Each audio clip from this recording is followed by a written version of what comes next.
2 months into marriage, my wife sent me a text at 2 a.m. I'm at a club with my ex. I stood there staring at those words, thinking my world was ending. But what she didn't know was that her little confession would become the best thing that ever happened to me, and the worst mistake she ever made. If you've ever felt like something was too good to be true, hit that like button and subscribe because this story is about to get wild. I'm Leo Bennett, and 2 months ago, I married the woman I thought was the love of my life. Her name was Cassidy, and honestly, I thought I'd hit the jackpot. We met at my best friend's wedding about a year and a half ago. You know that moment in romantic movies where two people lock eyes across a crowded room and everything else just fades away? That's exactly what happened. She was standing by the bar in this emerald green dress, laughing at something her friend said, and I swear the entire world stopped spinning. I walked over, introduced myself, and we talked for 4 hours straight. By the end of the night, I had her number and this feeling in my chest like I'd just found something I didn't even know I was looking for. The next 6 months were a blur of coffee dates, weekend getaways, and late-night conversations about everything and nothing. Cassidy worked in marketing, and she had this infectious energy about her. She was ambitious, funny, and she made me feel like I was the most important person in her world. When I proposed to her at the same venue where we met, she cried and said yes before I even finished asking the question. We got married 2 months ago in a small ceremony with close friends and family. It was perfect. She was perfect. Or at least, that's what I believed. Before we get into what happened next, do me a favor and hit that like button and subscribe to the channel, because what I'm about to tell you is going to blow your mind.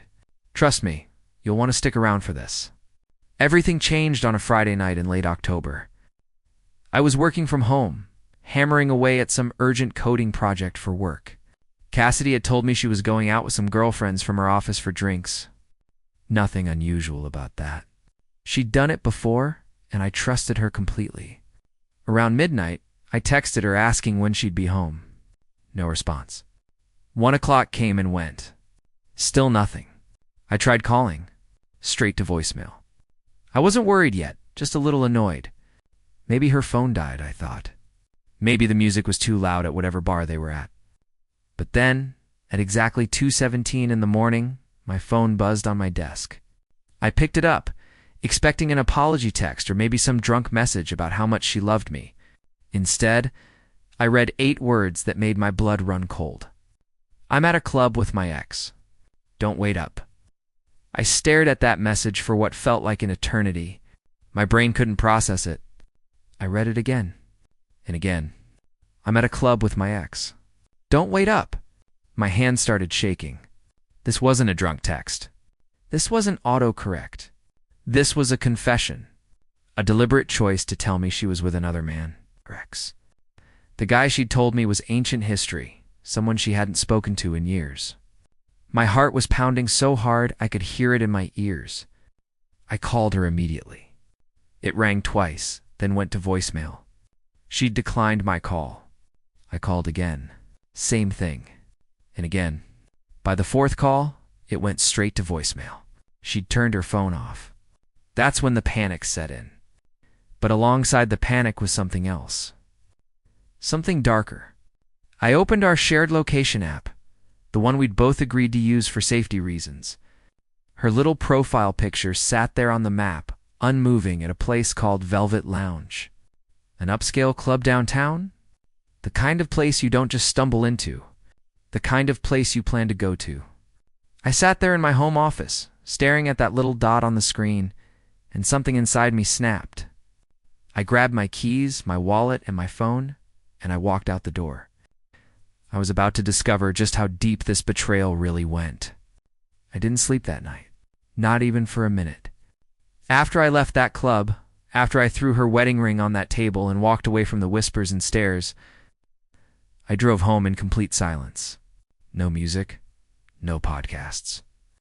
Just the sound of my own breathing and the occasional horn from some late-night driver. I sat in my living room, lights off, just waiting. Waiting for her to come home. Waiting for an explanation that could possibly make sense of what I'd just witnessed. Around 7 in the morning, I heard her key in the lock.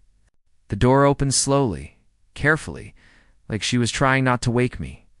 But I was sitting right there on the couch, and when she saw me, she froze. Her makeup was smeared. Her hair was a mess. She still smelled like that club, that mix of expensive cologne and alcohol and shame. And then she started crying. Not just tears, but full body sobs. The kind that make your shoulders shake. She dropped to her knees right there in the doorway and started apologizing. "Leo, I'm so sorry. I'm so sorry. I was drunk. I wasn't thinking. Damien, he just showed up, and I didn't know what to do, and it all happened so fast, and I love you.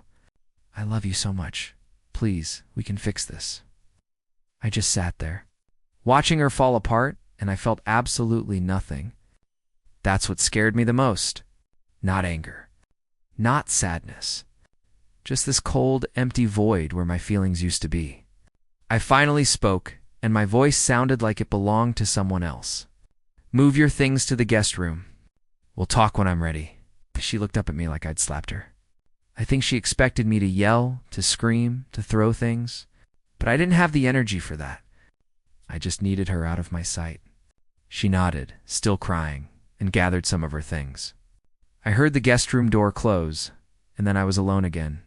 That's when I allowed myself to feel it. The humiliation. The betrayal. The crushing weight of realizing that the person you trusted most in the world had been lying to your face. I couldn't focus at work that week. I'd stare at my computer screen, lines of code blurring together. All I could see was her, sitting in that VIP section with his arm around her waist. Her wedding ring, sitting on that table like it meant nothing. I confided in my best friend Silas, and he said something that stuck with me. "Man, people don't just accidentally end up at clubs with their exes at 2 in the morning. There's more to this story." He was right. I knew he was right. So I started digging. We had a shared cell phone plan, something we'd set up after we got engaged to save money. I accessed the account online and started looking through the records. Text messages, call logs, everything. What I found made my stomach turn. Months of deleted conversations. Hundreds of them. I downloaded recovery software, the kind that pulls back deleted data, and I spent an entire Saturday rebuilding the truth. And there it was, in black and white. Text after text between Cassidy and Damien, dating back to before our wedding. Messages about how she was playing me, how I was just a stepping stone, how they had a plan. One message in particular burned itself into my brain. Damien had written, "Can't believe you're actually going through with marrying him," with a laughing emoji. And Cassidy responded, "Just until I'm on his insurance and can access his savings. You know the plan, baby?" I read that message probably 50 times, each time hoping I'd misunderstood. But there was no misunderstanding. My wife had married me as part of a con. I wasn't her husband. I was her mark. And that's when I decided that if she wanted to play games, I was going to show her what happens when you play with fire. I printed everything. Every text message. Every email. Every photo timestamp. I sat at my desk with a stack of papers 3 inches thick, and I organized it all like I was building a legal case, because that's exactly what I was doing. The evidence was damning. There were hotel receipts from during our engagement period. Photos of them together at restaurants I'd never been to. And then I found the email that confirmed everything. Cassidy had contacted a divorce attorney 3 weeks after our wedding, asking about asset division laws and how long you had to be married before you could claim half of everything. She wasn't even trying to hide it anymore. She was that confident I'd never find out. I took a personal day from work and drove to the office of Joanna Reese, a divorce attorney Silas had recommended. Her office was on the 40th floor of a downtown high-rise, all glass windows and expensive furniture. When I sat down across from her and slid that stack of evidence across her desk, she spent 20 minutes reading through it in silence. Finally, she looked up at me and said, "Mr. Bennett, this isn't just infidelity. This is fraud. Potentially criminal fraud. Your wife could face serious charges." I leaned back in my chair and asked her the question that had been burning in my mind all week. What if I don't want criminal charges? What if I want something more personal? Joanna smiled, and it was the kind of smile that told me she'd handled cases like this before. "Then we make this very, very expensive for her. Financially, professionally, personally, we can do that. We spent the next 2 hours building a strategy. She explained that with this level of evidence, I could not only get a divorce with full asset recovery, but I could also sue for fraud. Every penny she'd taken, every dollar she'd spent from our joint accounts, I could get it back. But I wanted more than money. I wanted justice. I wanted her to feel what I felt. So I kept digging. I started researching Damien because something about him didn't sit right with me. A guy that confident, that arrogant, usually has skeletons in his closet. I found his real estate company website, all flashy photos and promises of incredible returns on investment.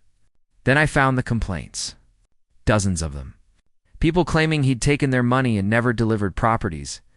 People saying his developments didn't exist.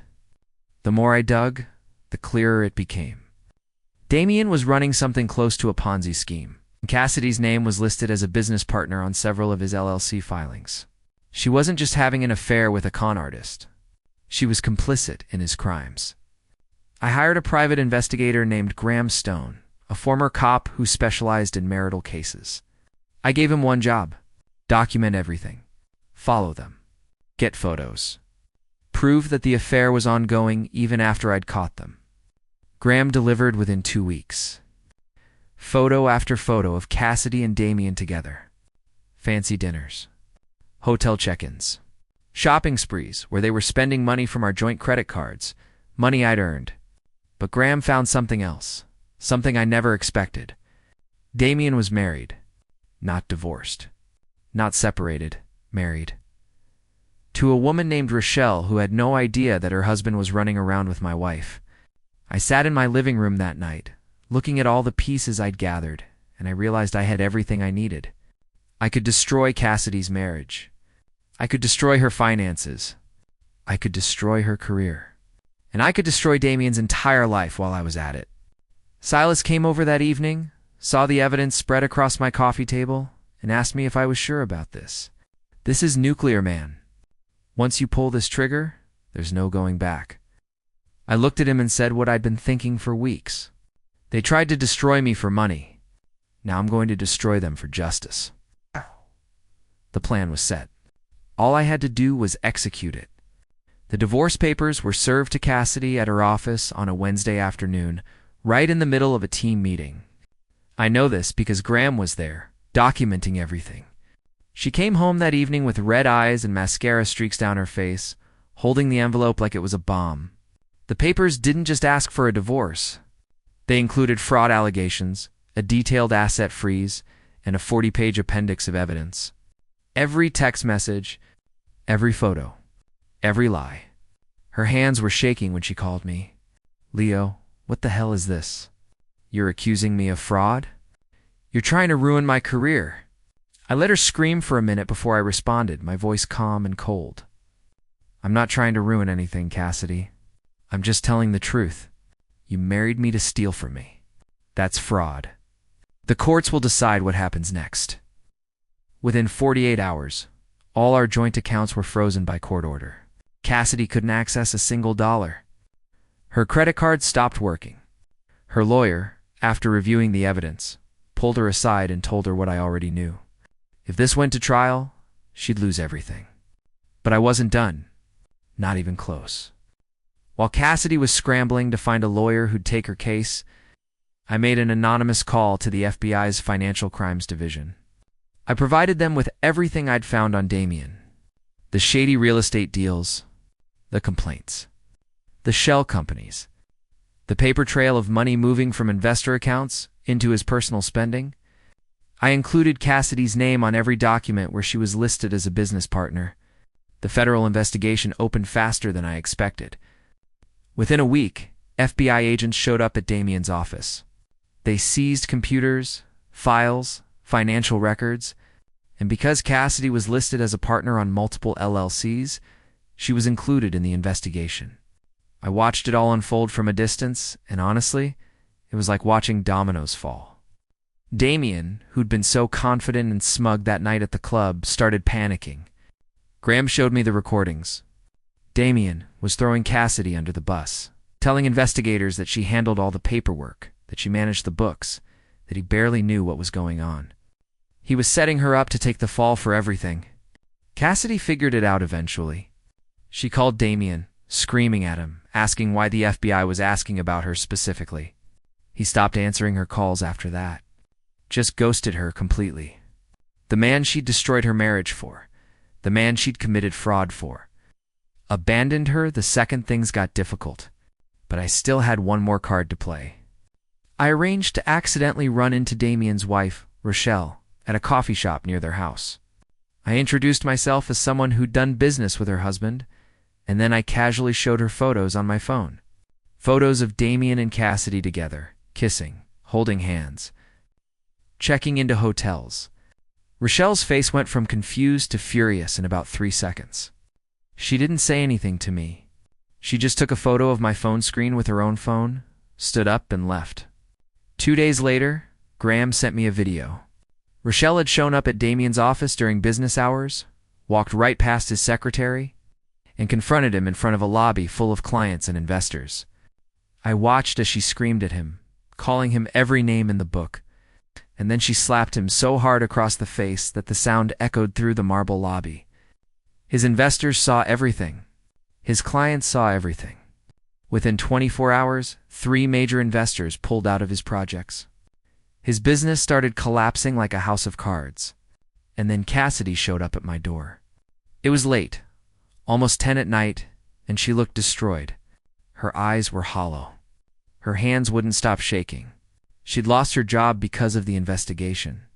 Damien wouldn't return her calls. She was facing legal fees she couldn't afford, and she was begging me to help her.